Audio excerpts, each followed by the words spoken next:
Price Lord. பிதாவாகிய தேவனும் குமாரனாகிய கிறிஸ்துவும் தேற்றரவாளனாகிய பரிசுத்த ஆவியுமாகிய தேவனுடைய நாமத்தினாலே உங்கள் அனைவரையும் வாழ்த்துகிறேன். ஒரு நிமிஷம் நம்ம தலைகளை தாழ்த்தி மீண்டுமாய் ஜெபிப்போம். கர்த்தர் இந்த நாளிலும் நம்மோடு கூட பேசும்படியாக, அவருடைய வார்த்தை கொண்டு நம்மை பலப்படுத்தும்படியாய், சீர்படுத்தும்படியாய் ஒரு விசையாய் தலைகளை தாழ்த்தி நம்ம ஜெபிப்போமா? அன்பின் நல்ல தகப்பனே, இந்த நல்ல வேலையிலும் உம்முடைய வார்த்தையை கேட்கும்படியாய் நாங்கள் வந்திருக்கிறத கர்த்தர் அறிந்திருக்கிறீங்க ராஜா. உம்முடைய வார்த்தையின் மூலமாய், வசனத்தின் மூலமாய் ஆண்டவரே எங்களோடு கூட நீங்கள் பேசுவீராக. காதேஸ் வனாந்திரத்தை அதிர பண்ணுகிற அந்த உம்முடைய சத்தம், பெண்மான்களை ஈனும்படி செய்கிற ஆண்டவரே அந்த சத்தம் எங்கள் மத்தியில் தொனிக்கட்டும். ஆண்டவரே, நாங்கள் பார்த்தது போல ஊனையும் கருக்கையும் வெவ்வேறாய் பிரிக்கிற அந்த வார்த்தைகள் ஆண்டவரே, இருபுறமும் கருக்குள்ள அந்த பட்டயமான வார்த்தைகள் எங்கள் நடுவில் வெளிப்படட்டும்னு சொல்லி நாங்கள் ஜெபிக்கிறோம். உம்முடைய கரத்தில் எங்கள் ஒவ்வொருவரையும் தாழ்த்துகிறோம். கேட்டு அதன்படி செய்யத்தக்க நல்ல நிலமான இருதயமாய் எங்கள் ஒவ்வொருவருடைய இருதயங்களையும் கர்த்தர் மாற்றுவீராக. எங்களை தாழ்த்தி அர்ப்பணிக்கிறோம். நீங்கள் பேசுங்க. இயேசுவின் மூலமாய் ஜெபிக்கிறோம் நல்ல பிதாவே, ஆமேன் ஆமேன். இந்த மாதத்தில் கர்த்தர் நமக்கு தந்த வாக்குத்தத்தமான வசனம் யாக்கோபு 1:5 வாசிக்க கேட்போம். உங்களில் ஒருவன்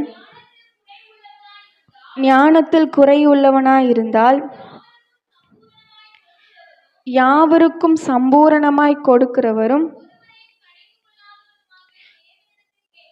தேவனிடத்தில் கேட்க கடவன், அப்பொழுது அவனுக்கு கொடுக்கப்படும். ஆமேன், ஹல்லேலூயா. சந்தோஷமா இருக்கிறவங்க எல்லாரும் சத்தமா ஒரு ஹல்லேலூயா சொல்லாமா? ஆமேன். இதிலிருந்து நம்ம பார்த்தோம், இந்த மாதத்தில் கர்த்தர் நமக்கு ஞானத்தில் ஒரு பரிபூரணத்தை கட்டளையிடுவார். பரிபூரண ஞானத்தை நமக்கு தேவன் தருவார் அப்படின்னு சொல்லி இந்த மாதத்தில் கர்த்தர் நமக்கு வாக்கு பண்ணியிருக்கிறார். ஆமேன். விசுவாசிக்கிறவங்க, ஆண்டவர் எனக்கு தருவார்னு விசுவாசிக்கிறவங்க ஒரு ஆமேன் சொல்லுங்க பார்ப்போம். ஆமேன், ஹல்லேலூயா. இன்னைக்கு நம்ம இதிலிருந்து ஆண்டவரே என்ன தியானிக்கணும் அப்படிங்கும்போது, அப்பா சொல்கிறதுக்கு முன்னாடியே ஆண்டவர் எனக்கு ஒரு வார்த்தையை தந்தார். கர்த்தர் அதற்கு ஞானத்தை விளக்கி வைத்தார் அப்படின்னு சொல்லிட்டு. அப்போ நான் கேட்டேன், ஆண்டவரே எனக்கு நீங்கள் இதுக்காக தான் இந்த வார்த்தையை தந்தீங்களா? ஆனால் இது எப்படி நான் பேசணும்னு கேட்கும்போது, நம்முடைய வாழ்க்கையில் நம்ம ஒவ்வொருவருக்கும் அவசியமான ஒன்று தான் ஞானம். அந்த ஞானம் எந்தெந்த காரியங்களில் நமக்கு அவசியம், எதெல்லாம் செய்கிறதற்கு நமக்கு ஞானம் அவசியம், எதெல்லாம் செய்கிறதற்கான ஞானத்தை கர்த்தர் இந்த மாதத்தில் பரிபூரணமாய் நமக்கு தரப்போகிறார் அப்படிங்கிறத தான் தியானித்து நம்ம ஜெபிக்க போகிறோம். ஒரு 8 காரியங்களை ஆண்டவர் அந்த காரியத்தில் ஞானத்தில் கர்த்தர் நமக்கு பரிபூரணத்தை தரப்போகிறார். நம்ம ஒவ்வொன்றாய் தியானிப்போம். எழுதுறது மட்டும் இல்லாமல் ஒவ்வொரு நாளும் ஆண்டவரிடத்தில் இந்த காரியங்கள் எல்லாம் எனக்கு நீங்கள் ஞானத்தை பரிபூர்ணமாக தாங்க ஆண்டவரே அப்படின்னு சொல்லி ஜெபிங்க. நிச்சயமாகவே இந்த மாதத்துக்குள்ள ஞானத்தில் ஒரு பரிபூர்ணத்தை கர்த்தர் நமக்கு கட்டளையிடுவார். ஆமேன், ஆமேன். முதலாவதாக நமக்கு அவசியமான ஞானம் எவற்றிலெல்லாம் அப்படின்னா, நீதிமொழிகள் 30:25. நீதிமொழிகள் 30:25. மேலே உள்ள வசனத்தையும் சேர்த்து வாசிங்க. மகா ஞானமுள்ளவைகள் 4 அவையாவன, அற்பமான ஜந்துவாயிருந்தும் கோடை காலத்திலே தங்கள் ஆகாரத்தை சம்பாதிக்கிற எறும்பும். போதும். ஃபஸ்ட்டு இங்கே ஒரு ஞானத்தை ஆண்டவர் சொல்லியிருக்காரு. இதில் மொத்தம் 4 ஞானம் இந்த இடத்துல ஆண்டவர் சொல்கிறாரு. பூமியில் சிறியவைகளாயிருந்தும் மகா ஞானம் உள்ளவைகள் அப்படின்னு அந்த 4 மிருகங்களையும் குறித்துமே ஆண்டவர் சொல்கிறார். அதில் ஃபஸ்ட்டு தான் எறும்பு. இந்த எறும்பு கிட்ட என்ன ஞானம் இருந்துச்சுன்னா, சம்பாதிக்கிறதற்கான ஞானம். என்ன ஞானம்? சம்பாதிக்கிறதற்கான ஞானம். சம்பாதிக்கிறதற்கான ஞானம்னா அதில் பார்த்தோன்னா அது எப்போ சம்பாதிக்குதான்? கோடை காலத்தில் சம்பாதிக்குது. அப்போ மழை காலத்தில் அது சம்பாதிக்காது. நம்மோட வாழ்க்கையிலையும் கூட நம்ம எப்போ சம்பாதிக்கணும் அப்படிங்கிறதுல நமக்கு ஞானம் வேண்டும். உதாரணமாக பார்த்தோன்னா, நல்ல பலன் இருக்கும்போது சம்பாதிக்கணும். பலன் இல்லாத காலத்தில் போய் சம்பாதிச்சுட்டு நான் சாவுறேன்னு சொல்கிறதுல பிரயோஜனம் இல்லை. ஆண்டவர் நமக்கு எப்போ பலனை தந்திருக்கிறாரோ அப்போ நம்ம சம்பாதிக்கணும். அது மாத்திரம் இல்லாமல் நம்ம யாத்ராகமம் 31 அதிகாரத்தில் 15-16 வசனத்தில் நம்ம வாசிக்கிறோம். அது ஏசாயா 58-13 இந்த ரெண்டுலையுமே ஒரே காரியத்தை ஆண்டவர் வந்து சொல்கிறார். யாத்ராகமம் 31:15-16.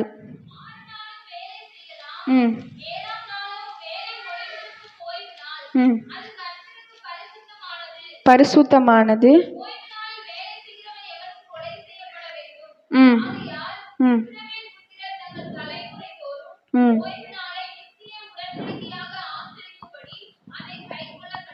ஆமென்.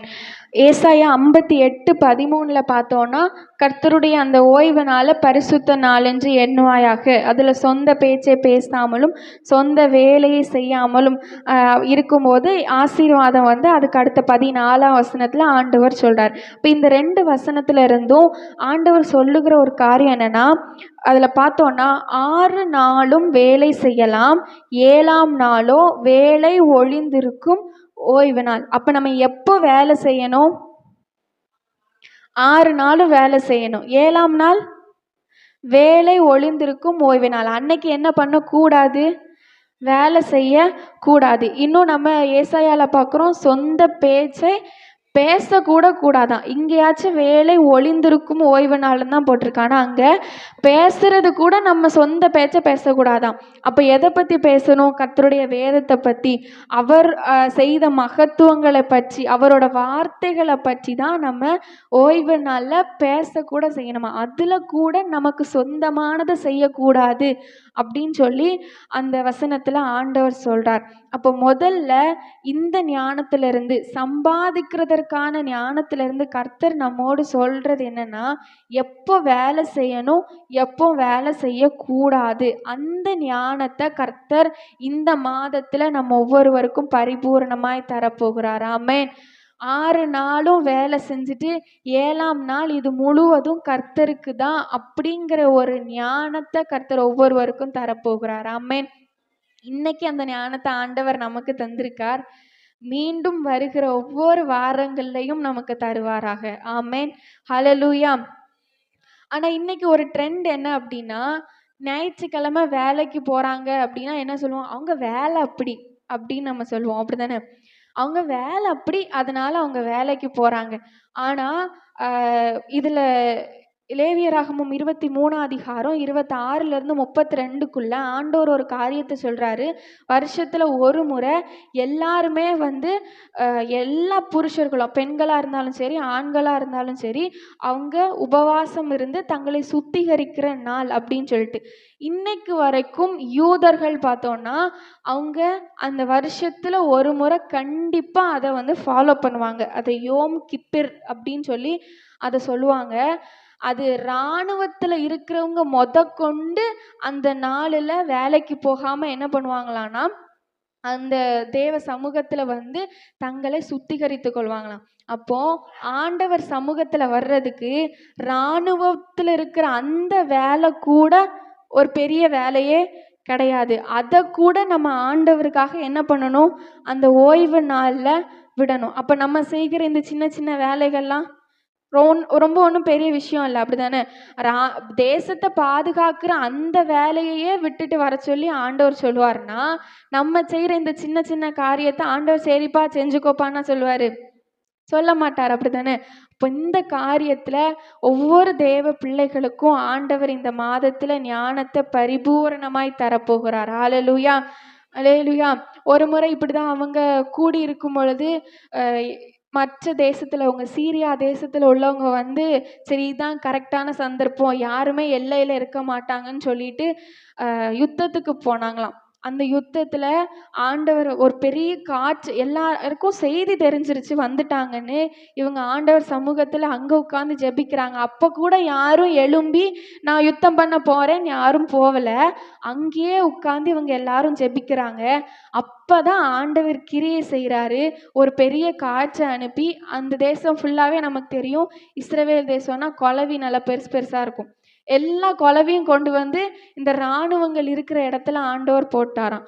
அந்த யுத்தத்தில் இஸ்ரவேலுக்கு பெரிய வெற்றி கிடைத்ததுன்னு சரித்திரம் சொல்லுகிறது. ஆமென், ஹல்லேலூயா. அப்போ ஓய்வு நாளில் ஆண்டவர் சொல்லி இருக்கிறபடி, அது எவ்வளோ பெரிய வேலையா இருந்தாலும் சரி, நம்ம அழிந்து போகிற மாதிரியான சூழ்நிலையாவே இருந்தாலும் சரி, ஆண்டவர் சமூகத்தில் இருக்கும்போது தான் ஆண்டவர் நமக்காக யுத்தம் பண்ணுவார். ஆமென், ஹல்லேலூயா. அப்போ இந்த எறும்பிடத்திலிருந்து நம்ம கற்றுக்கொள்ளுகிறது என்னது? சம்பாதிக்கிறதற்கான ஞானம். எப்போ சம்பாதிக்கணும், எப்போ சம்பாதிக்க கூடாது. எப்போ சம்பாதிக்கணும்?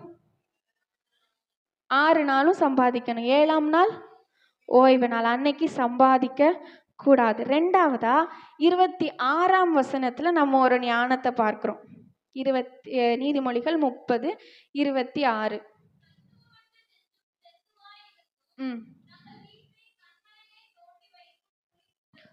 குழிமுசல்கள்.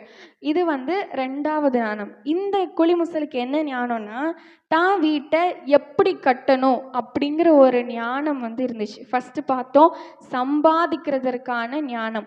இப்போ நம்ம பார்க்குறோம் வீடு கட்டுவதற்கான ஞானம்.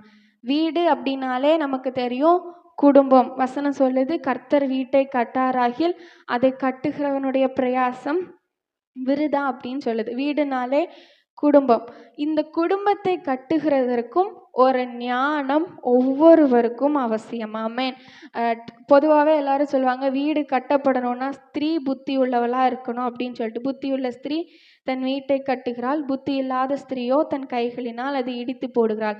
ஆனால் ஞானம்ங்கிறது குடும்பத்தை கட்டுவதற்கு ஒரு ஸ்திரீக்கு மட்டும் இல்லை, அந்த குடும்பத்தில் இருக்கிற தலைவருக்கும் கணவனுக்கும் அந்த ஞானம் அவசியம்.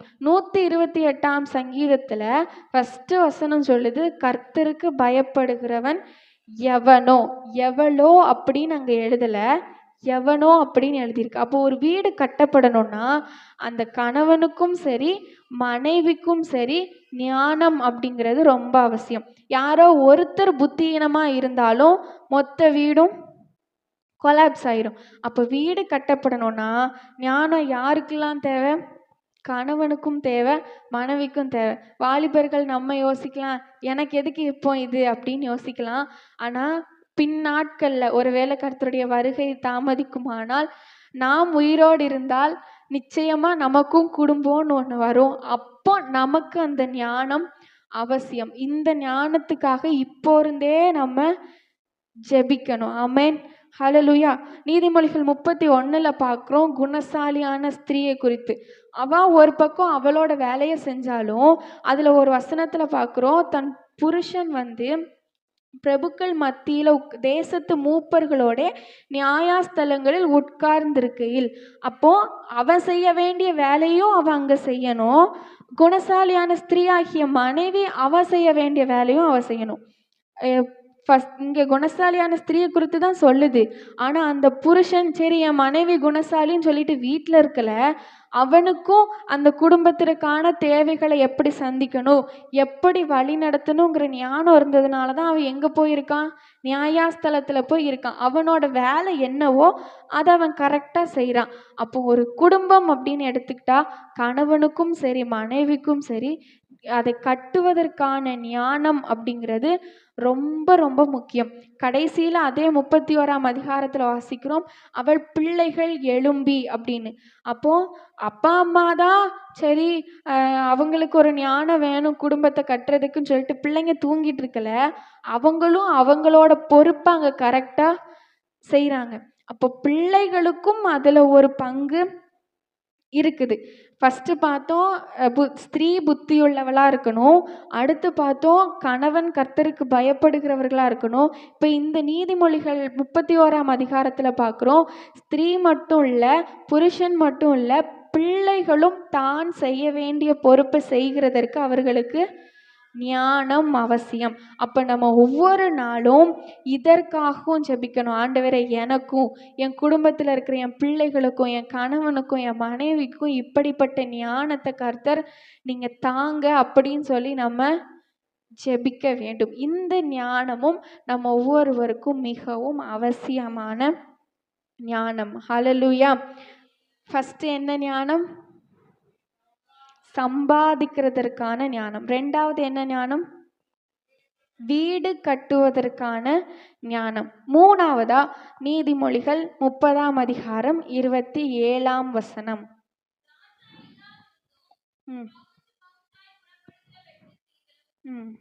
ராஜா இல்லாதிருந்தும் பவுஞ்சு பவுஞ்சாய் புறப்படுகிற வெட்டுக்கிளிகளும். இந்த வெட்டுக்கிளிகளுக்கு யார் கிடையாது?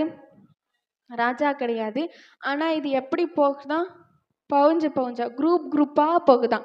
இப்போ இதுல நமக்கு என்ன ஞானத்தை ஆண்டவர் கற்றுக் கொடுக்கிறாருன்னா, குழுவா இருப்பதற்கான ஒரு ஞானம். நம்ம ஒருத்தர் 2 பேர் சேர்ந்து போகணும்னாலே, நடந்து போகணும்னாலே வசனம் சொல்லுது அதற்கே ஒரு மனம் தேவை. இல்லைன்னா ஒருத்தர் முன்னாடி நடப்பாங்க, ஒருத்தர் பின்னாடி நடப்பாங்க.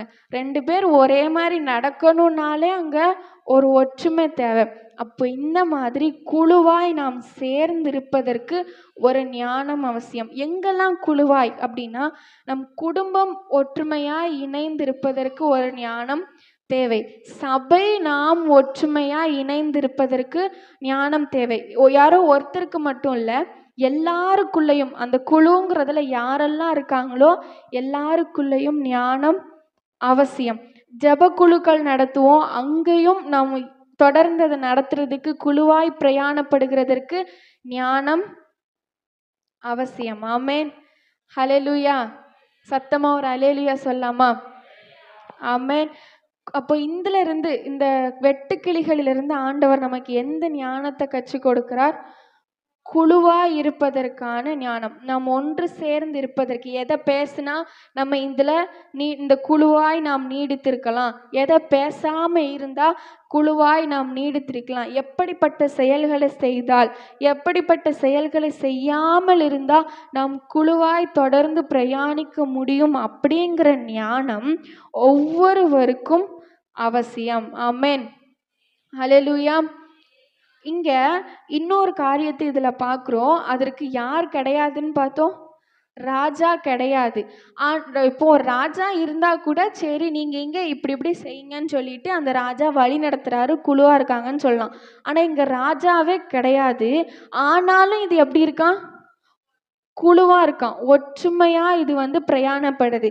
அப்படின்னா இங்க ஒவ்வொரு வெட்டுக்கிளியினுடைய எண்ணமும் என்னன்னா, நான் முதல்வனா இருக்கணுங்கிறது இங்க அவசியம் கிடையாது. நாங்க என்ன காரியம் செய்து முடிக்கணுமோ, உணவு தேடணுமா, அதுதான் அங்க முக்கியமான காரியம். நான் முன்னாடி போறேனா, இல்லை நான் எல்லாரையும் பாதுகாக்கிறேனா, இல்லை எல்லாருக்கும் நான் ஆலோசனை கொடுக்குறேனா, அது முக்கியம் கிடையாது. யார் ஆலோசனை சொன்னாலும், யார் முன்னாடி போனாலும், யார் பின்னாடி போனாலும், யார் எல்லாரையும் பாதுகாத்தாலும் பரவாயில்ல, நாங்கள் என்ன விஷயத்தை செய்யறதுக்கு ஒரு பொறுப்பு எங்களிடத்துல ஒப்படைக்கப்பட்டிருக்கிறதோ அதுதான் முக்கியம் அப்படிங்கிறது தான் ஒவ்வொரு வெட்டுக்கிளியினுடைய எண்ணமும். அப்போ குழுவா இருக்கணும் அப்படின்னா எந்த ஞானம் நமக்கு முக்கியம்னா, பெயரோ புகழோ எனக்கு முக்கியம் கிடையாது, நான் செய்து முடிக்க வேண்டிய இலக்கு தான் எனக்கு முக்கியம் அப்படிங்கிற ஞானம் ஒவ்வொருவருக்குள்ளேயும் இருக்க வேண்டும். ஆமென். ஹல்லேலூயா. இந்த மாதிரி எண்ணம் யாருக்கு இருக்கும்னா, ஞானம் உள்ளவர்களுக்கு மட்டும்தான் இருக்கும். ஆமென். இதுக்கு ஆப்போசிட்டா சொல்லணும்னா, புத்தி இல்லாதவங்களுக்கு, அறிவு கெட்டவங்களுக்கு இந்த எண்ணம் இருக்காது. ஆமென். அப்போ நம்ம ஒவ்வொரு நாளும் என்ன கேட்கணும்? ஆண்டவரே, இப்படிப்பட்ட ஒரு ஞானத்தை ஒவ்வொருவருக்குள்ளேயும், சபையில மட்டும் இல்லை, குடும்பத்தில் மட்டும் இல்லை, நாம் ஜெபக்குழுக்களில் எல்லா இடங்கள்லையும் எங்களுக்கு இப்படிப்பட்ட ஞானத்தை ஒவ்வொருவருக்குள்ளேயும் பரிபூரணமாக தந்துருங்க அப்படின்னு சொல்லி நாம் ஆண்டவரிடத்துல கேட்க வேண்டும். ஆமென். ஹல்லேலூயா. ஃபர்ஸ்ட் என்ன ஞானம்? சம்பாதிக்கிறதற்கான ஞானம். ரெண்டாவது என்ன ஞானம்? வீடு கட்டுவதற்கான ஞானம். மூணாவது குழுவாய் இருப்பதற்கான ஞானம். நாலாவதா இதே நீதிமொழிகள் 30ஆம் அதிகாரம் 28ஆம் வசனம். ம். அரசர் அரமனைகளில் இருக்கிற சிலந்தி பூச்சி. ஆமேன். இந்த சிலந்தி பூச்சியை குறித்து பார்த்தோன்னா, நம்ம வீட்டிலேயே இருக்கோம், அப்படிதானே? நம்ம வந்து அப்பப்போ ஒற்றை அடித்து அதை க்ளீன் பண்ணிடுவோம். ஆனாலும் 2 நாள் 3 நாள் அது திரும்பவும் என்ன பண்ணும்?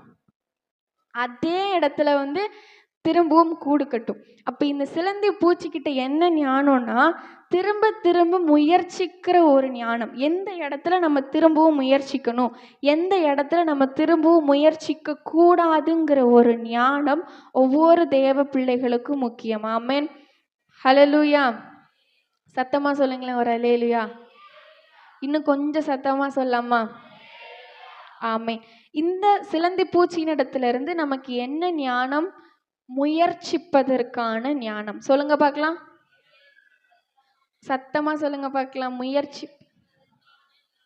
ஆமென். ஹல்லேலூயா. எப்போ முயற்சிக்கணும், எப்போ முயற்சிக்க கூடாது அப்படின்னா, 2 உதாரணங்களை நான் உங்களுக்கு முன்னாடி சொல்லணும்னு ஆசைப்படுறேன்.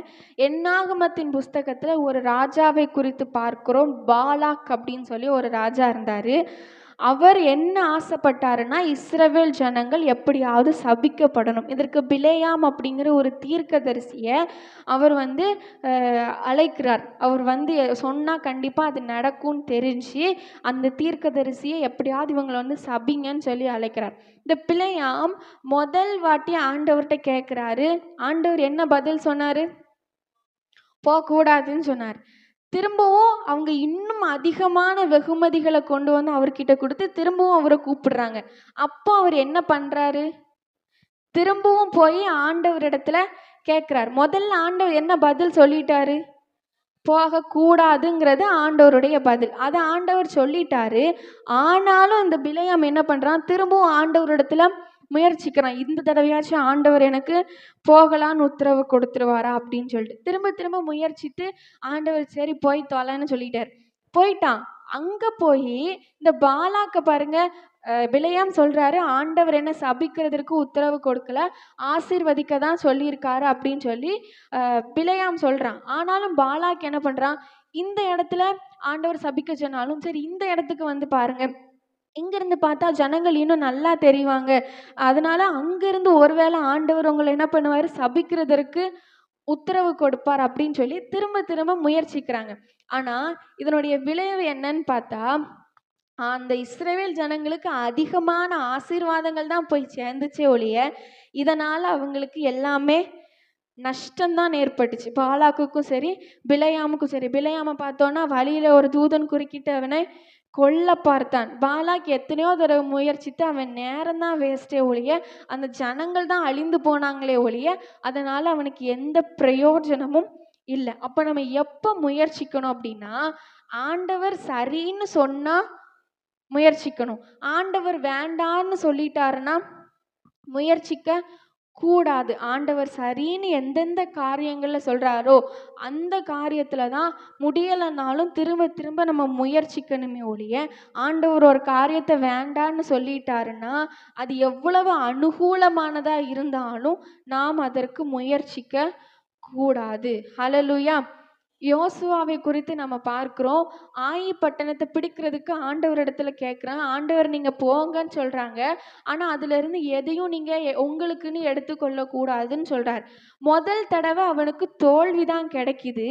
ஆனாலும் அவன் ஆண்டவர் சமூகத்துல போய் விழுந்து கிடந்து என்ன காரணம்னு கண்டுபிடிச்சு எல்லாத்தையும் சரிப்படுத்தினதுக்கு அப்புறம் இப்போ திரும்பவும் ஆண்டவர் என்ன பண்றாரு? நீ போய் சுதந்திரித்து கொள்னு சொல்றாரு. அப்ப யோசுவா சொல்லல, ஆண்டவரே நீங்க சொல்லிதான் நான் போனேன், ஆனா எனக்கு தோல்விதான் கிடைச்சிது, அதனால நான் இந்த முறை போக மாட்டேன் அப்படின்னு யோசுவா சொல்லாம, ஆண்டவர் சொல்லிட்டாரு அதனால நான் போவேன் அப்படின்னு சொல்லி யோசுவா போகிறாரு. அந்த இடத்துல வெற்றியும் பெறுகிறார். ஆமென்.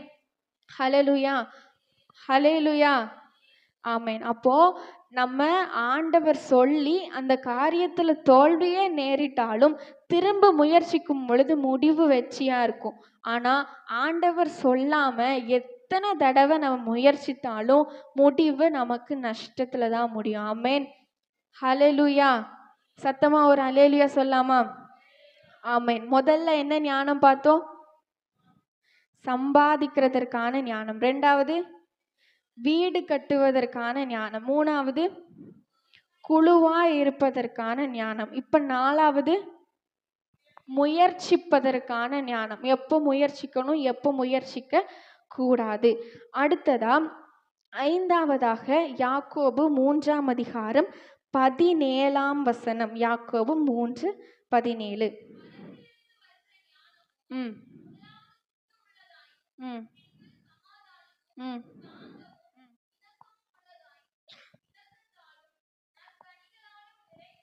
ம் ம் மாயமற்றதாயும் இருக்கிறது. இங்க ஒரு ஞானத்தை பார்க்கிறோம்.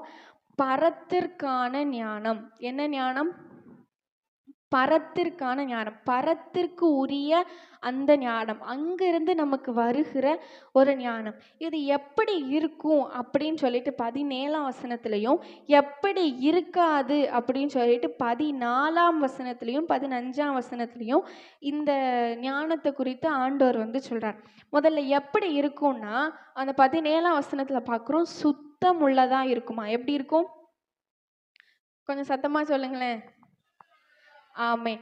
அப்போ இப்படி ஒரு ஞானம், பரத்திலிருந்து வருகிற ஞானம் நமக்கு இருந்துச்சுன்னா நம்ம எப்படி இருப்போம்? எல்லாவற்றிலும் சுத்தம் உள்ளவர்களாய் இருப்போம். ஆமென். பரிசுத்தமான ஒரு வாழ்க்கை வாழுகிறவர்களாய் நம்ம இருப்போம். எப்போ? பரத்திலிருந்து வருகிற அந்த ஞானம் நமக்கு இருக்கும் பொழுது. ஹல்லேலூயா.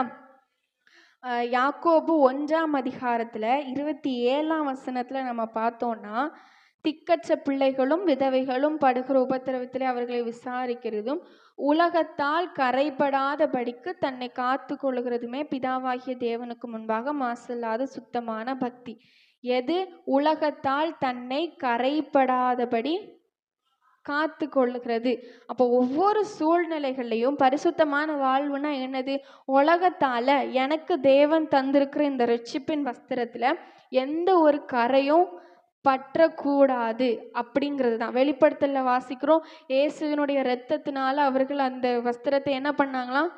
தோய்த்து வெளுத்தாங்களாம். ஒருவேளை நம்ம அறியாம அப்படி ஒரு கரை பட்டுட்டுனாலும் நம்ம உடனே என்ன பண்ணணும்?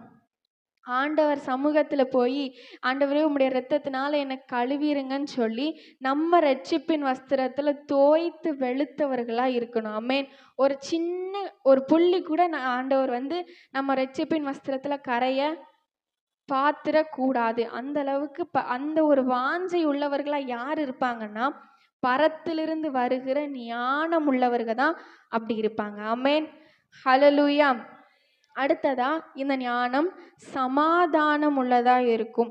அதுக்கப்புறம் பார்க்குறோம், சாந்தம் உள்ளதா இருக்கும். எல்லார்கிட்டையும் சமாதானமா இருக்கிறதுக்கு தான் முயற்சிக்குமே ஒழிய, ஒரு சின்ன விஷயம்னாலும் அவங்க எனக்கு இப்படி பண்ணிட்டாங்க, இவங்க எனக்கு இப்படி பண்ணிட்டாங்க, அவங்க நானும் அவங்களும் சேர்ந்து நடந்து வந்துட்டு இருந்தோம், திடீர்னு அவங்க ஸ்பீடாக முன்னாடி நடந்து போயிட்டாங்க, அதனால நான் இனி அவங்க கிட்ட பேச மாட்டேன். இந்த மாதிரி சமாதானமற்ற காரியங்களையே நோக்குகிறதா இருந்துச்சுன்னா அது எந்த ஞானம் கிடையாது? பரத்திலிருந்து வருகிற ஞானமே கிடையாது. சரி, அவங்க முன்னாடி போயிட்டாங்க, இப்போ என்ன, நம்ம பின்னாடி ஸ்லோவா நடந்து போவோமா? அவங்கள விட ஒரு 2 நிமிஷம் லேட்டா வீட்டுக்கு போவோமா? அவ்வளோதானே, அவ்வளோதான் மேட்ரு அப்படின்னு சொல்லிட்டு சமாதானமாய் நாம் போகிறவர்களா இருந்தாதான் நமக்குள்ள என்ன ஞானம் இருக்கு? பரத்திலிருந்து வருகிற ஞானம் இருக்குது. ஹல்லேலூயா.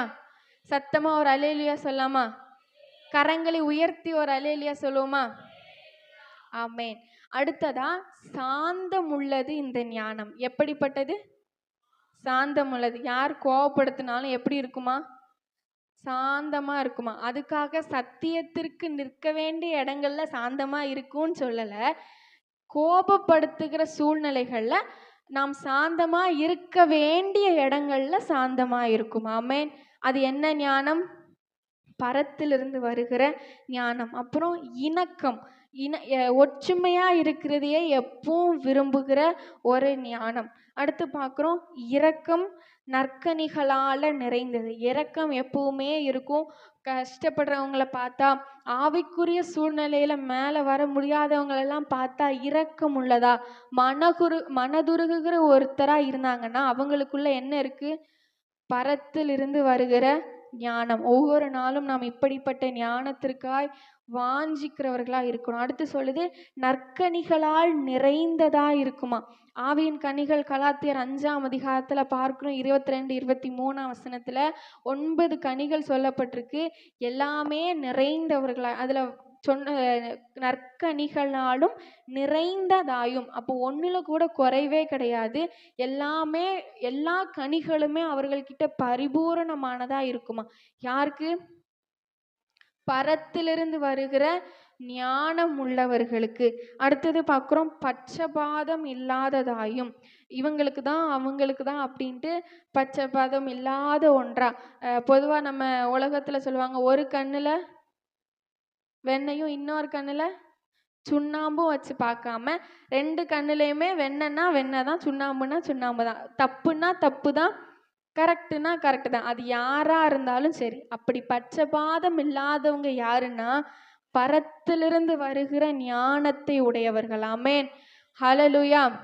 நம்ம யோசிச்சு பார்க்கணும், அவங்க எப்படி நினைக்கிறாங்க, இவங்க எப்படி நினைக்கிறாங்க அப்படின்னு நாம் பட்சபாதம் உள்ளவர்களா இருக்கிறோமா. கொஞ்சம் தூரத்துல உள்ளவங்களா, நெருங்கின உறவுல இல்லாதவங்களா இருந்தா நீங்க செய்யறது தப்புன்னு ஆணித்தரமாய் சொல்லுகிற நம்ம கூடவே இருக்கிறவங்களா இருந்தா சொல்றோமா. அதுல நாம் பட்சபாதத்தை காண்பிக்கிறோமா. இல்ல ஒருத்தருக்கு நம்முடைய எல்லா அன்பையும் காமிச்சிட்டு இன்னொருத்தர்கிட்ட எப்ப பார்த்தாலும் எரிஞ்சொல்றது, கோவப்படுறது, இந்த மாதிரியான காரியங்கள்ல பட்சபாதம் உள்ளவர்களா இருக்கிறோமா அப்படிங்கிறத நம்ம யோசித்து பார்க்கணும். ஆமென். பட்சபாதம் இல்லாதவர்களா இருந்தா நம்ம கிட்ட என்ன ஞானம் இருக்கு? இல்லைன்னா அடுத்து ஒரு ஞானம் சொல்லுவார் ஆண்டவர். ஆமென், ஹல்லேலூயா. கடைசியா பார்க்கிறோம் மாயம் அற்றது. ஆமென்.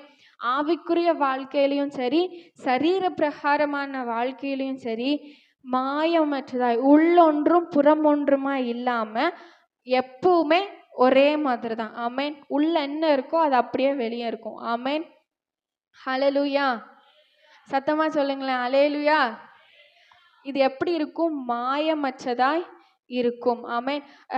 ஒரு சில நேரங்கள்ல நம்ம ஒரு சிலரை பார்க்கலாம், நம்ம ஒரு சிலர் பார்க்குறாங்கங்கிறதுக்காக ஆவிக்குரிய வாழ்க்கையில பயங்கரமா ஃபயரா இருக்கிற மாதிரி வேஷம் தரிப்பார்கள். ஆமென். ஆவிக்குரிய வேஷத்தை தரித்திருப்பாங்க. ஆவிக்குரியவர்களால் அது ஈஸியாக ஐடென்டிஃபை பண்ண முடியும். அப்படிப்பட்ட வேஷத்தை தரித்தவர்களை நம்மால பார்க்க முடியும். ஆனா உண்மையாகவே இருக்கிறவங்களையும் நம்ம இனங்கண்டு கொள்ள முடியும். நம்ம எப்படி இருக்கணும்?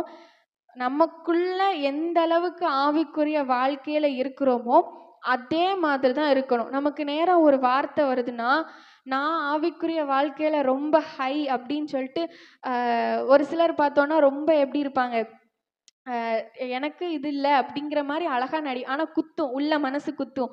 ஐயோ எனக்கு தான் இந்த வார்த்தை வருது, என்னத்தான் சொல்றாங்க அப்படிங்கிறது நல்லா தெரியும். ஆனாலும் வெளியே எப்படி ரியாக்ஷன் கொடுப்பாங்க? எனக்கெலாம் இல்லைப்பா, நான் ரொம்ப கரெக்ட் இந்த விஷயத்தில் அப்படிங்கிற மாதிரி ரியாக்ஷன் கொடுப்பாங்க. நம்ம எப்படி இருக்கணுமா? மாயமற்றவர்களாக இருக்கணும். உண்மையாகவே ஆண்டவர் நம்ம கூட பேசினாருன்னா ஒப்பு கொடுப்போன்னு சொல்கிற நேரத்தில் நம்ம என்ன பண்ணணும்? கண்ணீரோட ஒப்பு கொடுக்கணும். இன்னொன்று நல்லா புரிஞ்சுக்கணும், வசனம் நம்ம கூட பேசும், வெட்கப்பட்டுட்டு நம்ம ஒப்பு கொடுக்காம இருப்போம். வீட்டில் போய் நீங்கள் எவ்வளோதான் ட்ரை பண்ணாலும் ஒப்பு கொடுக்க மனசே வராது. அது உண்மை. எத்தனை வாட்டி நீங்கள் ட்ரை பண்ணி பார்த்தாலும் சரி, வீட்டில் போய் ஐயோ ஆண்டவர் என்கிட்ட பேசினாரே நான் ஒப்பு கொடுக்கணும் அப்படின்னு சொல்லிட்டு நீங்கள் எவ்வளோதான் ட்ரை பண்ணாலும் ஒரு சொட்டு கண்ணீர் கூட வராது. ஆனால் தேவ சமூகத்தில் உண்மையாகவே மனதார ஆண்டவரே என் கூட பேசுனீங்கன்னு ஒப்பு கொடுத்தோன்னா தார தாரையாக கண்ணீர் வடியும். ஆமென், ஹல்லேலூயா. எத்தனை பேர் அதை அனுபவிச்சிருக்கீங்கன்னு தெரில. அதனால தான் சொல்லுவாங்க பரிசுத்தவான்கள், தேவ சமூகத்தில் நமக்கு என்ன இருக்கக்கூடாது? வெட்கமே இருக்கக்கூடாது. ஆமென். நம் மாயமற்றவர்களாய் ஆண்டவரோட சமூகத்துக்கு முன்பாகவும் இருக்கணும், பார்க்கிற ஒவ்வொரு மனுஷர்களுக்கு முன்பாகவும் இருக்கணும். ஆமென். ஒன்று மட்டும் எப்போ ஞாபகம் வச்சுக்கணும், நம்ம ஆழத்துல போய் படுக்கை போட்டாலும் அங்கேயும் கர்த்தருடைய கண்கள் நம்மை காண்கிறது. ஆமென். நம்முடைய எண்ணங்களை வகையறுக்கிறது தேவனுடைய வார்த்தை. நம்ம என்ன யோசிக்கிறோங்கிறத அவர் ஏற்கனவே தெரிஞ்சு வச்சிருக்கிறார். ஆமென். அதனால நம் மனுஷருக்கு முன்பாகவும் சரி, கர்த்தருக்கு முன்பாகவும் சரி, எப்படி இருக்கணும்? மாயமற்றவர்களாய் இருக்கணும். அப்படி இருக்கணும்னா நமக்கு என்ன வேணும்? பரத்திலிருந்து வருகிற அந்த ஞானம் நமக்கு அவசியம். ஆமென். இதுக்கு ஆப்போசிட்டா ஒரு ஞானத்தை யாக்கோபு இங்க எழுதுறாரு 15ஆம் வசனத்துல. இப்படிப்பட்ட ஞானம் பரத்திலிருந்து இறங்கி வருகிற ஞானமா இராமல் லௌகீக சம்பந்தமானதும் ஜென்ம சுபாவத்திற்குரியதும் பேய்த்தனத்துக்கு அடுத்ததுமா இருக்கிறது. லௌகீக சம்பந்தமானது, ஜென்ம சுபாவத்துக்குரியது, பேய்த்தனத்துக்குரியது. இப்படிப்பட்ட ஒரு ஞானம். இந்த ஞானம் பரத்திலிருந்து வருகிற அந்த ஞானத்துக்கு அப்படி ஆப்போசிட். என்ன பண்ணுமா? 14ஆம் வசனத்துல பார்த்தோம்னா, உங்கள் இருதயத்திலே கசப்பான வைராக்கியத்தையும் விரோதத்தையும் வைத்தீர்களானால் நீங்கள் பெருமை பாராட்டாதிருங்கள், சத்தியத்திற்கு விரோதமாய் பொய் சொல்லாமலும் இருங்கள். 2 காரியம். கசப்பான வைராக்கியமும் விரோதமும் நம்ம மனசுல இருந்துச்சுன்னா நம்ம கிட்ட பரத்திலிருந்து வருகிற ஞானம் இல்ல. ஆமென். ஹல்லேலூயா. ஒரு சின்ன விஷயத்துக்கும் நான் அவங்க கிட்ட பேச மாட்டேன், அந்த வாசப்படி இனினா மிதிக்க மாட்டேன், அவங்க ஃபோன் பண்ணா அப்படிங்கிற ஒரு வைராக்கியமும் விரோதமும் நம்ம மனசுல இருந்துச்சுன்னா நம்மளே யோசித்து பார்த்து கொள்ள வேண்டும். ஆமென். ஹல்லேலூயா. அப்படி இருந்துச்சுன்னா நம்ம அதுல என்ன பண்ணக்கூடாதான்? பெருமை பாராட்டக்கூடாதான். அது ஆண்டவருக்கு முன்பாக அருவருக்கிற ஒரு விஷயம். ஆனா அதுல நம்ம பெருமை பாராட்ட கூடாது. அடுத்து சொல்லியிருக்காங்க பாருங்க, சத்தியத்திற்கு விரோதமாய் பொய் சொல்லாமலும் இருங்கள். இதுதான் சத்தியம்னு நமக்கு தெரியும். அதற்கு விரோதமா பொய் சொல்லுகிறவர்களாய் நம்ம இருக்கக்கூடாது. ஆமென். உண்மை என்னங்கிறது நமக்கு தெரியும் போது அதை நாம மறைக்கவோ இல்லை மாற்றி சொல்றது தான் பொய் சொல்றது. அப்படிதானே? உண்மையை மறைச்சாலும் பொய் தான், உண்மையை மாற்றி சொன்னாலும் பொய் தான். அப்போ சத்தியத்திற்கு விரோதமாய் பொய் சொல்றவங்க எந்த ஞானத்தை உடையவர்களாம்? 3 சொல்லியிருக்கு அதுல. லௌகீக சம்பந்தமானது, ஜென்ம சுபாவத்துக்குரியது, பேய்த்தனத்துக்கு அடுத்தது. ஆமென். இந்த ஞானத்தை உள்ளவங்க தான் சத்தியத்திற்கு விரோதமாய் பொய் சொல்வாங்க. ஆனா பரத்திலிருந்து வருகிற ஞானம் உள்ளவங்க இந்த மாதிரி விரோதத்தையும் வைராக்கியத்தையும் உள்ளவர்களா இல்லாம சத்தியத்திற்கு விரோதமா பொய் சொல்லுகிறவர்களா இருக்க மாட்டாங்க. ஆமென். ஹல்லேலூயா. நமக்கு எந்த ஞானம் அவசியம்? பரத்திலிருந்து வருகிற ஞானம். ஹல்லேலூயா. இப்ப நம்ம 5 ஞானம் பார்த்திருக்கோம். என்னென்ன ஞானம்லாம்? சம்பாதிக்கிறதற்கான ஞானம், வீடு கட்டுகிறதற்கான ஞானம், குழுவாய் இருப்பதற்கான ஞானம், முயற்சிப்பதற்கான ஞானம், பரத்திலிருந்து வருகிற ஞானம், பரத்திற்கான ஞானம். 6வதா ஒரு ஞானம், யோபு 39ஆம் அதிகாரம் 14ஆம் வசனத்திலிருந்து 17ஆம் வசனம் வரைக்கும் ஒரு ஞானம் சொல்லப்பட்டிருக்கு. யோபு 39 14லிருந்து 17. ம் ம் ம்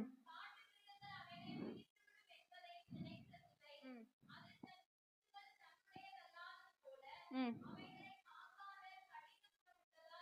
ம் ம் ம் ம் ம். ஆமென். தேவன் அதற்கு புத்தியை கொடாமல் ஞானத்தை விலக்கி வைத்தார். எதற்கு? 13ஆம் வசனத்துல பார்க்குறோம், தீக்குருவின்னு ஒரு குருவி. இந்த குருவி என்ன பண்ணுமா? மண்ணை தோண்டி முட்டையிட்டு வச்சுட்டு போயிருமா. அது மிதிச்சு முட்டை உடஞ்சு போயிருமே, நம்ம குழந்தைக்கு சேதமாயிருமேங்கிறத பற்றி அதுக்கு கவலையே கிடைக்காது. அடுத்து பார்த்தோன்னா அப்படியே குஞ்சு பொறிச்சு குஞ்சு வந்தாலும் தன்னுடையதல்லாதது போல அவைகளை காக்காத கடின குணம் உள்ளது. ஏதோ குஞ்சு வெளியே வந்துட்டு, ஆனால் அதை பாதுகாக்கணும், அதுக்கு எந்த ஆபத்தும் வராமல் பார்த்துக்கணும், அதற்குரிய உணவு கொடுக்கணும். இந்த மாதிரி எதை பற்றியும் அது என்ன பண்ணாது? கவலையே படாது. அவ்வளோ கடின குணம் உள்ளதா அது இருக்குமா. அடுத்த வசனம் சொல்லுது, அடுத்த வார்த்தை சொல்லுது பாருங்க, அவைகளுக்காக அதற்கு கவலை இல்லாதபடினால். என்ன கிடையாதாம்? கவலையே கிடையாது. அப்படின்னா இது இவ்வளோ நாள் அதை தன்னுடைய இதில் சுமந்து அந்த முட்டையை பொறிச்சதெல்லாம் வேஸ்ட். அப்படித்தானே? அது பட்ட வருத்தம் விருதாவாம். அந்த முட்டையை இது பண்ணுறதுக்காக, குஞ்சு பொரிஞ்சு வர்றதுக்காக அது என்னென்ன பிரயாசங்கள் பட்டுச்சோ எல்லாமே வேஸ்ட்டு. காரணம் என்ன? ஆண்டவர் அதுக்கு ஞானத்தை விலக்கி வைத்தார். இன்னைக்கு மனுஷங்களுக்குள்ளேயும் இந்த மாதிரி நிறையா பேர் என்ன பண்ணுறாங்க, இருக்காங்க. அது சொன்ன மாதிரி நம்ம குழந்தைக்கு ஏதாவது ஆயிருமே, காலால் மிதிப்பட்டு செத்து போயிருமே, அந்த மாதிரிங்கிற கவலை கிடையாது. அது சாப்பிட்டுச்சா சாப்பிடலையா, யாரும் வந்து அதை அடித்தாங்களா, அதுக்கு ஏதாவது ஆபத்து நேரிட்டுச்சா, அதை பற்றின கவலை கிடையாது. அந்த வசனத்தில் சொன்ன மாதிரி அதை பற்றி ஒரு கவலை கூட அந்த நிறையா பெற்றோர்களுக்கு இல்லை. இந்த குருவியிடத்திலிருந்து நம்ம கற்றுக்கொள்ளுகிறது என்னன்னா, பிள்ளைகளை வளர்ப்பதற்கான ஞானம். என்ன ஞானம்? பிள்ளைகளை வளர்ப்பதற்கான ஞானம்.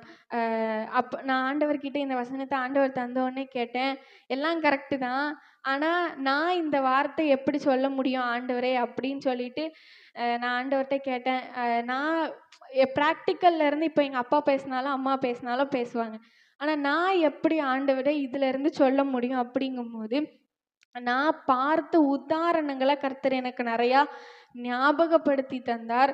நிறையா பேர் கண்ணீர் வடித்ததையும் நிறையா பேர் சந்தோஷப்பட்டதையும் ஆண்டவர் எனக்கு ஞாபகப்படுத்தினார். நான் ஒவ்வொரு நாளும் ஆண்டவர்கிட்ட ஜெபிக்கிறது உண்டு.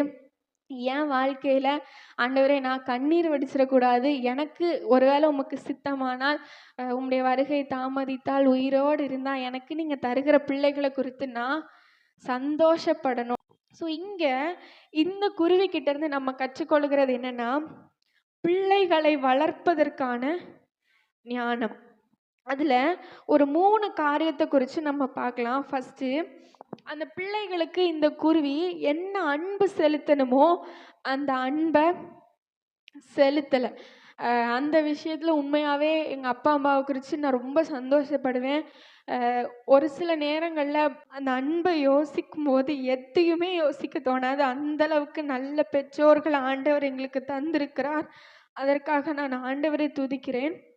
நம்மளும் எப்படி இருக்கணுமா, அன்பு செலுத்த வேண்டிய நேரங்களில் அன்பு செலுத்துகிறவர்களாய் இருக்கணுமா.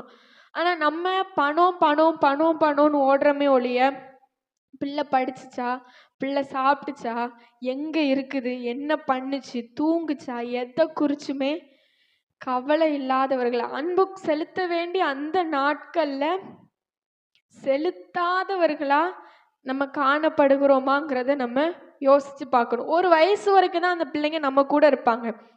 அதுக்கப்புறம் நீங்கள் இழுத்தே பக்கத்தில் வச்சாலும் வரமாட்டாங்க. ஒரு டீனேஜ்ன்னு வந்துட்டாலே பிள்ளைங்களுக்கு நீங்கள் ஒரு லிமிட்டு தான் உங்கள் பிள்ளைங்க உங்ககிட்ட டிஸ்டன்ஸ் கண்டிப்பாக மெயின்டைன் பண்ண ஆரம்பிச்சிருவாங்களே ஒழிய, எந்த பிள்ளைங்களும் கூடவே கடைசி வரைக்கும் இருக்க மாட்டாங்க. அதனால் இப்போ சம்பாதிச்சுட்டு வாலிப வயசில் என் பிள்ளைக்கு அன்பு செலுத்திக்கலான்னா அப்போ பிள்ளைங்க கண்டிப்பாக கூட இருக்க மாட்டாங்க. அவங்களுக்கு அவங்க வேலையே பெருசாக இருக்கும். அதனால் எப்போ அன்பு செலுத்தணுமோ அந்த காலங்களில் அன்பை அவங்களுக்கு கொடுக்க வேண்டிய அளவில் கண்டிப்பாக கொடுக்கணும். ஆமென்.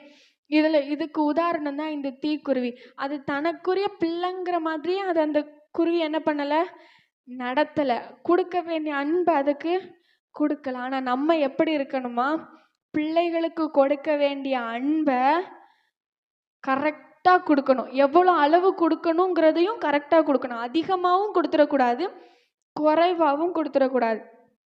அதிகமாக கொடுக்கறதுனால எங்கள் அம்மா அப்பா என்னை செல்லமாக வளர்த்து நான் இப்படி ஆயிட்டனேனும் பிள்ளை கண்ணீர் வடிச்சிடக்கூடாது, எனக்கு அன்பு கிடைக்கலையேனும் பிள்ளை கண்ணீர் வடிச்சிடக்கூடாது. அதற்கு நமக்கு என்ன தேவை? ஞானம் தேவை. அந்த ஞானம் யாரால் மட்டும்தான் தர முடியும்? கர்த்தரால் தான் தர முடியும். ஆமென். அடுத்தது இன்னொரு காரியத்திற்கும் நமக்கு அன்பு தேவை, ஞானம் தேவை. என்னன்னா, பிள்ளைகளை சிட்சிப்பதற்கு நமக்கு ஞானம் தேவை. ஆமென்.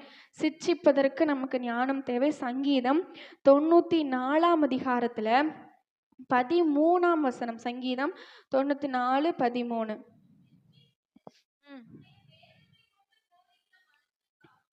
எதை வச்சு போதிக்கணுமா? வேதத்தை கொண்டு போதிக்கிற மனுஷன். ஆமென். சிட்சித்து உம்முடைய வேதத்தை கொண்டு போதிக்கிற மனுஷன் பாக்கியவான். அப்ப எந்தெந்த காரியங்கள்ல வேதத்தை கொண்டு போதனையினால நம்ம அவர்களை சிட்சிக்கணும் அப்படிங்கிறது நமக்கு தெரியணும்னா ஞானம் நமக்கு அவசியம்.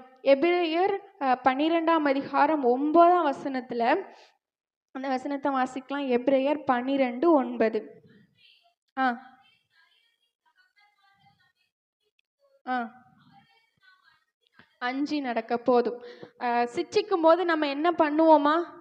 அஞ்சி நடக்கிறோம். நம்ம அப்பா அம்மாவே நம்மளை தண்டிக்கும் போது நம்ம என்ன பண்ணுவோம்? அடுத்த நேரத்தில் அவங்களுக்கு நமக்குள்ள ஒரு பயம் வரும், அப்படிதானே? இதை செஞ்சால் கண்டிப்பாக நமக்கு தண்டனை கிடைக்குங்கிற பெற்றோரை குறித்து ஒரு பயம் வரும். அப்போ நம்ம எப்போ சிட்சிக்கணும் அப்படிங்கிறதற்கு, எப்படி எந்த அளவில் சிட்சிக்கணும் அப்படிங்கிறதற்கும் நமக்கு ஞானம் அவசியம். சும்மா ஒரு 2 வார்த்தை இப்படி பண்ணக்கூடாது அப்படிங்கிறதும் ஒரு சில நேரங்களில் தவறு.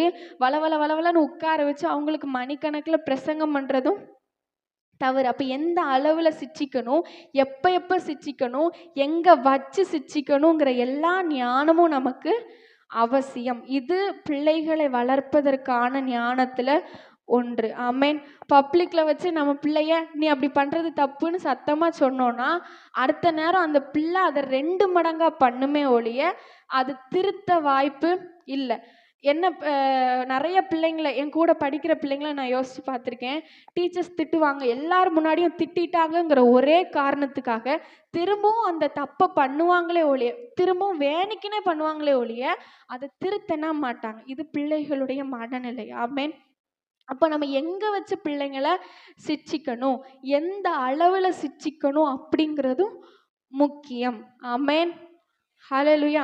அப்பந்தான் பிள்ளைகள் நமக்கு அஞ்சி நடப்பார்கள். நம்ம சிட்சிக்காம விட்டுட்டோம்னா பெற்றோரை குறித்து ஒரு பயமே இருக்காது. ஒரு லெவலுக்கு மேலே வளர்ந்ததுக்கு அப்புறம் நம்மளையே அடிக்கிறதுக்கும் தயங்க மாட்டாங்க பிள்ளைங்க. ஆமேன். ஹல்லேலூயா. அடுத்தது பார்த்தோன்னா தண்டிப்பதற்கு ஞானம் அவசியம். யோபு 34ஆம் அதிகாரத்தில் 31ஆம் வசனத்தில் நம்ம வாசித்தோம் அப்படின்னா, இனி பாவம் செய்ய மாட்டேன். இப்போ தண்டிக்கப்படும் போது என்ன பண்ண மாட்டாங்கன்னா திரும்ப அந்த பாவத்தை செய்ய மாட்டாங்க. அதற்காக நம்ம தண்டிக்கணும். ஏன் சிட்சிக்கணும்னா அப்பந்தான் நம்மளை குறித்த பயம் வரும். ஏன் தண்டிக்கணும்னா திரும்ப அந்த பாவத்தை செய்ய மாட்டாங்க. ஆமேன். ஹல்லேலூயா. சத்தமா ஒரு அல்லேலூயா சொல்லாமா? ஆமேன்.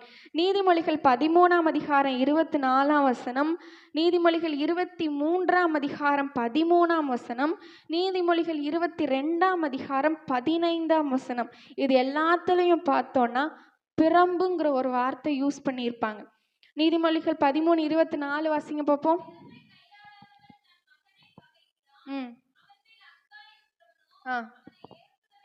ஆமேன். இப்போ பிரம்பை நம்ம கையாட வேண்டும். 23:13.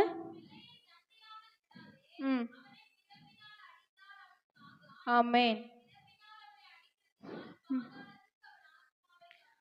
அப்போ பிரம்பை யூஸ் பண்ணுறதுனால இந்த 13:24 பார்த்தோம், அன்பா இருந்தால் நம்ம என்ன பண்ணுவோம்? பிரம்பை யூஸ் பண்ணுவோம். இதில் பார்க்குறோம் 23:13 பிள்ளையோட ஆத்மாவை பாதாளத்துக்கு தப்புவிக்கணும்னா பிரம்பை நம்ம கையில் எடுக்கணும். அடுத்து 22:15 மதியனும் கண்டிப்பாக பிள்ளைகளுக்கு இருக்கும். அதை எப்படி அகற்றணுமா? தண்டனையின் பிரம்பு தான் அவங்கள அகற்றுமா. அந்த பிரம்பை நம்ம யூஸ் பண்ணி தண்டிக்கும் போது தான் அந்த மதியினம் அவர்களை விட்டு போகும். ஆனால் இதுக்கும் ஞானம் அவசியம். ரோட்டில் ஓட விட்டு விரட்டினோன்னா அவன் ஓடிடுவான், அடுத்த வீட்டுக்கே வரமாட்டான். அப்போ எங்கே வச்சு தண்டிக்கணும், எந்த அளவில் பிரம்பு யூஸ் பண்ணணும்? இன்னொரு வசனத்தை சொல்லும், ஆனாலும் அவனை கொல்ல உன் ஆத்துமாவே எத்த ஒட்டாதே அப்படின்னு சொல்லிட்டு. அந்த அளவுக்கும் நம்ம தண்டிச்சிடக்கூடாது. அதுக்காக பிரம்பே எடுக்காமையும் விட்டுறக்கூடாது. எவ்வளோ யூஸ் பண்ணணும், எங்கே வச்சு யூஸ் பண்ணணுங்கிறதையும் ஒரு ஞானம் நமக்கு அவசியம். பிள்ளைகளை வளர்ப்பதில் 3 ஞானம் சொன்னேன். என்னெல்லாம்? அன்பு செலுத்த வேண்டியதற்கு ஞானம், சிட்சிக்கிறதற்கு ஞானம், தண்டிப்பதற்கு ஞானம். இது எல்லாத்துக்குமே ஒரு லிமிட் இருக்கு. கம்மியாகவும் போயிடக்கூடாது, அதிகமாகவும் பெயரக்கூடாது. எங்கெங்க வச்சு இது ஒவ்வொன்றையும் செலுத்தணுங்கிறதுக்கும் நமக்கு ஞானம் தேவை. ஆமேன். ஹல்லேலூயா. இதுதான் பிள்ளைகளை வளர்ப்பதற்கான ஞானம். ஆமேன். வாலிபர்களாக இருந்தாலும் சரி, பெற்றோர்களாக இருந்தாலும் சரி, நம்ம ஒவ்வொரு நாளும் கேட்கணும், தகப்பனே என் பிள்ளைகளை உமக்கு உகந்த விதத்தில் வளர்க்கிறதற்கு எனக்கு ஞானத்தை தாங்கன்னு சொல்லி நம்ம ஒவ்வொரு நாளும் கேட்கணும். ஆமென். பிள்ளைகள் நம்ம கையில் தர்றாருன்னா அது அவர் நமக்கு தருகிற ஒரு பொறுப்பு. ஆமென். நம்ம நல்லா வளர்ப்போம்னு நம்பி தான் நம்ம கையில் தர்றாரு. ஆமென். அந்த நம்பிக்கையை நம்ம காப்பாற்றணும். அல்லேலூயா. அவர் சமூகத்தில் போய் நிற்கும்போது, நான் உனக்கு இத்தனை பிள்ளைகளை தந்தனே, இத்தனை பிள்ளைகளை நீ எப்படி வளர்த்தா அப்படின்னு ஆண்டவர் கேட்கும்போது தைரியமாக உங்களுக்கு பிரியமானபடி வளர்த்துருக்கேன் ஆண்டவரேன்னு சொல்ல நம்மால முடியணும். ஆமென். அதற்கு என்ன அவசியம்? ஞானம் அவசியம். டாக்டர்ஸ் சொல்கிறாங்க, ஒரு குழந்தைய எப்போ இருந்தே வளர்க்கணும்னா 3 மாதம் வயிற்றுல இருக்கும்போது இருந்தே வளர்க்கணுமா. எப்போ இருந்து? 3 வயசுல இருந்து இல்லை, 3 மாதம் வயிற்றுல இருக்கும்போது இருந்தே வளர்க்கணுமா. அப்போவே அதுக்கு காது கேட்குமா, அப்போ இருந்து சொல்லி வளர்க்கணுமா. பிறந்ததுக்கு அப்புறம் இருந்து நம்ம பிரம்பெல்லாம் கையாட ஆரம்பிக்கலாமா. முதல்ல சைக்காலஜிஸ்ட் சொல்கிறது என்னென்னா, வாட்டி நீ அப்படின்னு பேசும்போது தட்டிட்டோன்னா அது வாழ்நாள் முழுக்க என்ன பண்ணாதான், நீன்னு சொல்லாதான். ஆனால் வாட்டி எப்படி பேசுகிறான் பாரு, எவ்வளோ அழகாக என் பிள்ளை பேசுது பாரு, நம்ம சந்தோஷப்பட்டோன்னா அந்த பிள்ளை மனசில் என்ன பதிஞ்சிரும்? அம்மா இதில் சந்தோஷப்படுவாங்க, அப்பா இதில் சந்தோஷப்படுவாங்கங்கிறது பதிஞ்சிருமா. அதனால அந்த குழந்தை வாழ்நாள் முழுக்க யாரையுமே மதிக்காதான். அப்போ எப்போ இருந்து வளர்க்கணும்னா, வயிற்றுல இருக்கும்போது 3 மாசத்துல இருந்தே அந்த பிள்ளைய வளர்க்கணுமா. எப்படி வளர்க்கணும்? கர்த்தருக்கு ஏற்றபடி வளர்க்கணும். மல்கியாவில் நம்ம வாசிக்கிறோம், அவர் ஒருவனை அல்லவா படைத்தார், அவரிடத்துல ஆவி பூரணமாக இருந்தது, பின்ன ஏன் ஒருவரை படைத்தார். 2ஆம் அதிகாரம் 15ஆம் வசனத்தில் பார்த்தோன்னா, அவர் ஒருவனை அல்லவா படைத்தார், ஆவி அவரிடத்தில் பரிபூரணமாக இருந்ததே, பின்ன ஏன் ஒருவரை படைத்தார், தேவ பக்தியுள்ள சந்ததியை பெரும்படி தானே. ஆண்டவர் நினச்சிருந்தாருன்னா ஒரு 1000 ஆதாம உருவாக்கி பழுகி பெருகுங்கன்னு சொல்லியிருக்க முடியும். ஆனால் ஆண்டவர் ஏன் ஒரு ஆதாம உருவாக்குனார்னா, தேவ பக்தி உள்ள ஒரு சந்ததியை பெரும்படிக்கு. அப்போ ஒவ்வொரு நாளும் நம்மளும் ஜெபிக்க வேண்டியது என்னன்னா, எனக்கு நீங்கள் தந்திருக்கிற இந்த சந்ததியை தேவ பக்தி உள்ளதா வளர்க்கிறதற்கு எனக்கு கிருபை தாங்க ஆண்டவரே அப்படின்னு சொல்லிட்டு நம்ம ஒவ்வொரு நாளும் அந்த ஞானத்திற்காய் ஜெபிக்க வேண்டும். ஆமென். நான் திரும்பவும் சொல்கிறேன், பெற்றோர் மட்டும் இல்லை, வாலிபர்களும் இதற்காக கண்டிப்பாக ஜெபிக்கணும். நம்ம பெற்றோரை பார்த்துருப்போம், அநேக சொந்த பந்தங்களை பார்த்துருப்போம், பக்கத்து வீட்டுக்காரங்களை பார்த்துருப்போம். அவங்க எதில் தப்பு பண்ணுறாங்கங்கிறது நம்ம நல்லா கண்டுபிடிச்சி வச்சுருப்போம். ஆனால் கண்டுபிடிச்சி பிரயோஜனம் கிடையாது. அதை நம்ம இம்ப்ளிமெண்ட் பண்ணுறதுக்கு நமக்கு ஞானம் வேணும். ஆமென். அந்த ஞானம் எனக்கு தாங்க ஆண்டவரேன்னு சொல்லி நம்ம ஜெபிக்கிறவர்களாக இருக்கணும். ஆமென். ஹல்லேலூயா. இப்போ எத்தனை ஞானம் பார்த்துருக்கோம்? 6 ஞானம் பார்த்து முடிச்சிட்டோம். இன்னும் 2 இருக்கு. ஆமென். என்னென்ன ஞானம் சொல்லுங்க பார்க்கலாம். ஆ ஆ ஆ ம் ஆ பிள்ளைகளை வளர்ப்பதற்கான ஞானம். 7வதா யாத்ராகமம் 35ஆம் அதிகாரம் 10ஆம் வசனம். யாத்ராகமம் 35:10.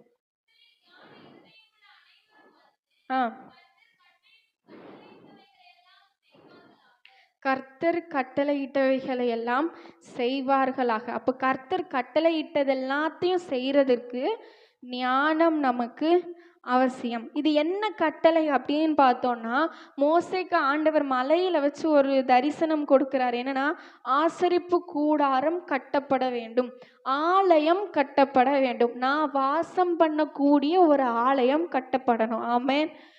ஹல்லேலூயா.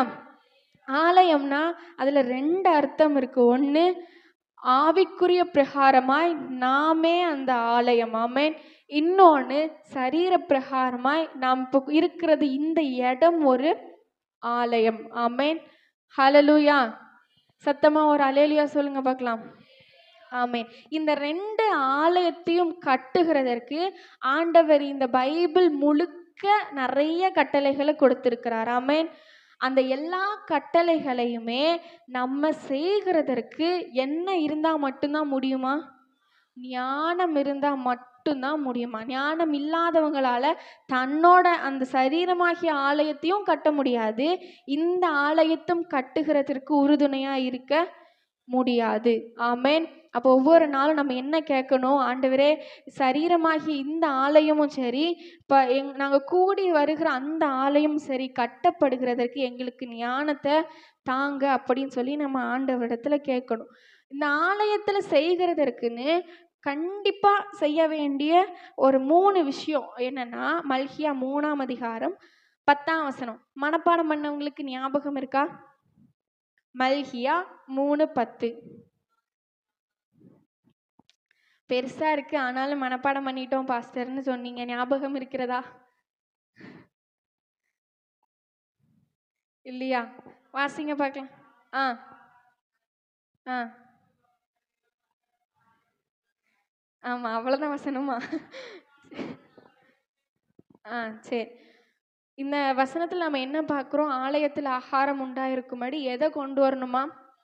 தசம பாகத்தை நம்ம கொண்டு வரணுமா? இதுவும் ஆண்டவர் நமக்கு கொடுத்திருக்கிற கட்டளை. இன்னொரு வசனத்துல வாசிக்கிறோம், கர்த்தருக்கு பயந்திருக்க பழகும்படிக்கு தசம பாகங்களையும் முதற் பழங்களையும் பிரித்து ஆலயத்துல கொண்டு வந்து வைக்கணும். ஆமென், ஹல்லேலூயா. அப்போ ஃபர்ஸ்ட் ஆண்டவர் நம்ம கொடுக்கறது என்னன்னு, ஆலயத்துல தசம பாகத்தை கொண்டு வரணும். யாத்ராகம் 34ஆம் அதிகாரம் 20ஆம் வசனத்துல, யாத்ராகம் 34:20.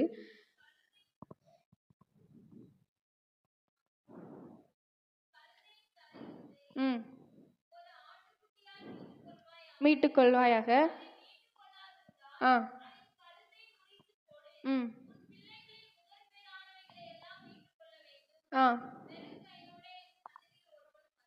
வெறும் கையோட என் சந்நிதியில் ஒருவனும் வரக்கூடாது. இதுல எதை பத்தி ஆண்டவர் சொல்றாருன்னா, முதற் பலன்களை குறித்து ஆண்டவர் சொல்றார். அதுக்கு முந்தின வசனத்துல வாசிச்சோம்னா, கற்பந்திறந்து பிறக்கிற யாவும் உன் ஆடு மாடுகளின் தலையீச்சான ஆண்கள் யாவும் என்னுடையவைகள். அப்போ முதல்ல பிறக்கிறது எல்லாமே யாருக்கு தான்? கர்த்தருக்கு தான். அது மரத்துல இருந்தனாலும் சரி, மிருகத்துல இருந்தனாலும் சரி, மனுஷங்கிட்ட இருந்தனாலும் சரி, முதல் அவுட்கம் யாருக்கு தான்? முதல் பிறந்த பிள்ளை ஆண்டவருக்கு தான். முதல் விளையிற கத்திரிக்காய் ஆண்டவருக்கு தான். முதல் ஈனுகிற அந்த மாடு யாருக்கு தான்? ஆண்டவருக்கு தான். அப்ப தலையீச்சு எல்லாமே யாருக்கு கொடுக்கணும்? ஆண்டவருக்கு கொடுக்கணும். ஆண்டவர் இதுல ஒரு வார்த்தை சொல்றாரு, வெறும் கையோட என் சந்நிதியில் ஒருவனும் வரக்கூடாது. அப்ப எப்பெல்லாம் நம்ம கூட நம்ம ஆண்டவர் சந்நிதிக்கு வர்றோமோ, அப்பெல்லாம் நம்ம கூட நம்முடைய முதற் பலன் கண்டிப்பா இருக்கணும். அது மிருகத்துல இருந்தனாலும் சரி, ஆடு மாடுல இருந்தனாலும் சரி, நம்ம பெத்ததுனாலும் சரி. ஆமென். எல்லா முதற் பலனும் எங்க இருக்கணும்? நம்ம கையில, நம் ஆண்டவர் சந்நிதியில இருக்க வேண்டும். ஆமென். நமக்கு யோசிச்சு பார்ப்போம், முதற் பலன்களை ஆண்டவருக்கு கொடுக்கிறதுக்கு ஆண்டவர் நமக்கு உதவி செய்வாராக. ஆமென், ஹல்லேலூயா. அடுத்தது யாத்ராகம் 35ஆம் அதிகாரத்துல நம்ம வாசிச்சோம், ஞான இருதயம் உள்ளவர்கள் கர்த்தர் கட்டளையிட்டது எல்லாவற்றையும் செய்யும்படி வந்தாங்க. அது என்ன அங்க ஆண்டவர் கட்டளையிட்டாருன்னா, ஆலயத்தை, ஆசரிப்பு கூடாரத்தை கட்டுகிறதற்கு ஆண்டவர் அங்க கட்டளையிட்டார். அந்த கட்டளையை நிறைவேற்றுகிறதற்கு அவங்க எல்லாரும் வந்தாங்களாம். அப்போ நாம் கட்டப்படுகிறதற்கு ஆண்டவர் கட்டளையிட்டிருக்கிறார். சபையாகிய கட்டடம் கட்டப்படுகிறதற்கு ஆண்டவர் கட்டளையிட்டிருக்கிறார். நம்ம எல்லாரும் இணைஞ்சு, நம்மளும் சபை தான், கட்டடம் மட்டும் ஆலயம் கிடையாது. நம்ம எல்லாரும் இணைந்திருக்கிற இந்த சபையும் கட்டப்படுகிறதற்கு ஆண்டவர் கட்டளையிட்டிருக்கிறார். இது எல்லாமே நம்ம செய்யணும்னா நமக்கு என்ன வேணும்? ஞானம் அவசியம். ஆமென். இது கட்டப்படுகிறதுக்கு தான் பைபிள் ஃபுல்லாத்தையும் ஆண்டவர் கொடுத்திருக்கார். ஆமென். ஒவ்வொரு வசனத்தையும் வாசிக்கும் போது ஆண்டவர் ஒவ்வொரு நாளும் நம்ம கூட பேசுவார். நம்ம எந்தெந்த காரியத்துல இடிஞ்சு போய் நம்ம இருக்கிறோம், நம்ம சபை இருக்குது, நம்ம கட்டிடம், ஆலயத்தின் கட்டடம் இருக்குது, எல்லாத்தையும் ஆண்டவர் ஞாபகப்படுத்தும் போது அந்த காரியங்களுக்காக நம்ம ஜெபிக்கணும். ஜெபிக்கிறது மட்டும் இல்லாம முயற்சியும் எடுக்கணும். ஆமென். இவங்க எல்லாரும் ஆண்டவர் கட்ட சொன்னார்னு சொல்லிட்டு ஜெபிச்சுட்டு உட்காரல.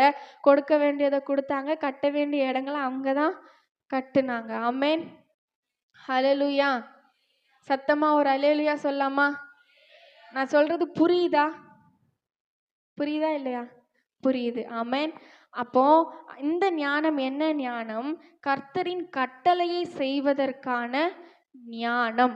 எந்த கட்டளை? ஆலயம் கட்டப்படுவதற்கு ஆண்டவர் என்னென்ன கட்டளைகளை கொடுத்திருக்கிறாரோ அந்தந்த கட்டளைகள் எல்லாம் செய்வதற்கு ஞானம். ஆமென். ஹalleluya. இப்ப எத்தனை ஞானம் பார்த்து முடிச்சிருக்கோம்? 7 ஞானம். கடைசியா ஒரே ஒரு ஞானம் எபேசியர் 1:17 அந்த வார்த்தை சொல்லப்பட்டிருக்கு. எபேசியர் 1:17. ஆ ம் ம் ம் ஆமென். தம்மை நீங்கள் அறிந்து கொள்வதற்கான ஞானத்தையும். ஆமென். என்ன ஞானம்? அவரை நம்ம அறிந்து கொள்வதற்கான ஞானம். ஆமென். அதை ஆவியானவர் தருவார். அந்த ஆவியானவரையும் அவர் நமக்கு தருவார் அப்படின்னு அந்த வசனம் சொல்லுது. ஹalleluya. அவரை அறிகிற அறிவு நமக்கு இருக்கணும். அதற்கும் நமக்கு ஞானம் அவசியம். அவர் யாரு, எப்படிப்பட்டவர், என்னெல்லாம் செய்வாருங்கிற ஞானம் நமக்கு ரொம்ப முக்கியம். ஆமென். ஹalleluya. இப்போ நம்ம இந்த எல்லா ஞானத்தையும் நம்ம பெற்று கொள்ளணும் அப்படின்னா 4 காரியம் நம்ம செய்யணும். ஆமென். 4 விஷயம் அதற்கு. இந்த யாக்கோபு 1ஆம் அதிகாரத்திலேயே நம்ம வாசிச்சோம்னா 4ஆம் வசனத்துல யாக்கோபு ஞானத்துல பூரணமா இருக்கிறதற்கு ஒரு வழி சொல்றார். வாசிங்க பார்க்கலாம். ஆ ஆ ம் பொறுமையானது பூரண கிரியை செய்ய கடவது. ஆமென். இதுல மட்டும் கிடையாது, எந்த விஷயத்துலனாலும் நம்ம பூரணமா மாறணும்னா நமக்கு என்ன அவசியம்? பொறுமை. அது எப்படிப்பட்ட பொறுமை? பூரண பொறுமை. ரொம்ப பொறுமை நமக்கு அவசியம். எது எடுத்துக்கிட்டாலும் ஒரே நாள்ல நம்ம பூரணமாயிட முடியாது. அதே மாதிரி தான் இந்த ஞானமும் சரி, ஒரே நாள்ல நம்ம பூரணரா அதுல மாற முடியாது. அதற்கு நமக்கு பொறுமை என்பது ரொம்ப அவசியம். ஆமென். ஒவ்வொரு முறை இதுல நம்ம குறைவா இருக்கோம், ஆண்டவர் நமக்கு ஒவ்வொன்றா தான் சுட்டி காட்டுவார். மொத்தமா இது எல்லாமே குறைவுன்னு சொல்லிட்டு ஒரே நாள்ல எல்லாத்துலயும் நம்மளை பூரணமாக்க மாட்டாரு. எந்தெந்த காரியத்துல ஞானம் நமக்கு குறைவா இருக்குன்னு ஆண்டவர் அப்பப்போ சொல்றாரோ அப்பப்போ அதற்கு நம்ம ஒப்பு கொடுக்கணும். ஆமென். ஹalleluya. அப்போ நம்ம முதல்ல இந்த ஞானத்துல பூரணராகணும்னா நமக்கு என்ன அவசியம்?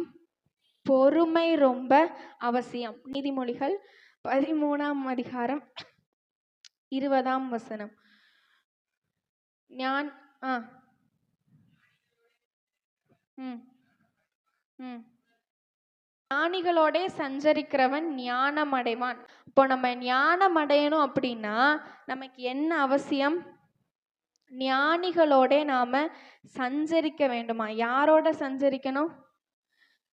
நம்ம உலகத்துல பொதுவா சொல்லுவாங்க, உன் ஃப்ரெண்டு யாருன்னு சொல்லு, நீ யாருன்னு நான் சொல்றேன். அப்ப நம்ம ஞானவானா இருக்கணும்னா நம்ம யார் கூட இருக்கணும்? ஞானிகள் கூட இருந்தாதான் நமக்கு ஞானம் வரும்.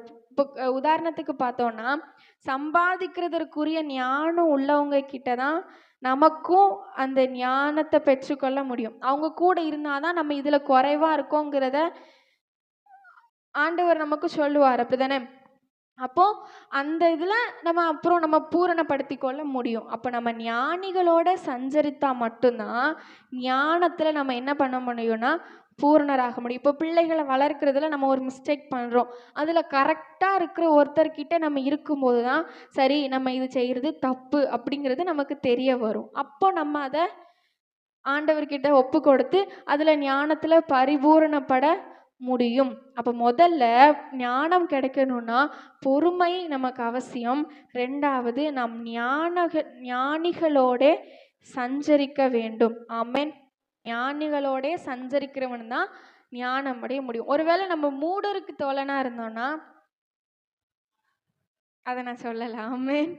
ஹalleluya. அப்ப நம்ம யார் கூட நம்மோட தொடர்புகள் நம்ம யாரோட இசைந்து இருக்கணும்னா ஞானிகளோட இருக்கணும். ஆமென்.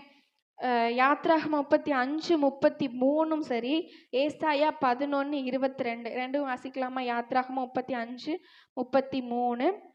ஆ. ம். ம். ம். ஆமென்.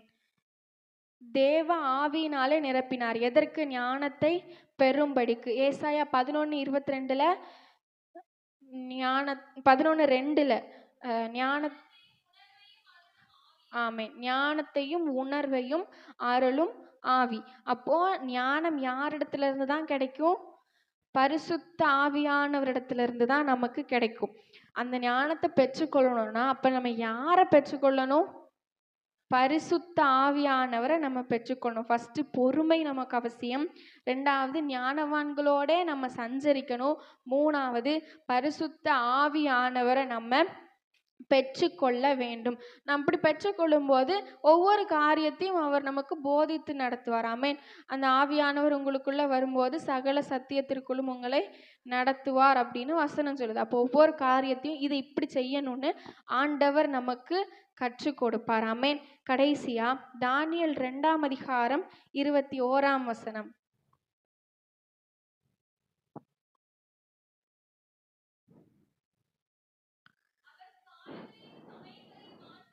மாற்றுகிறவர்.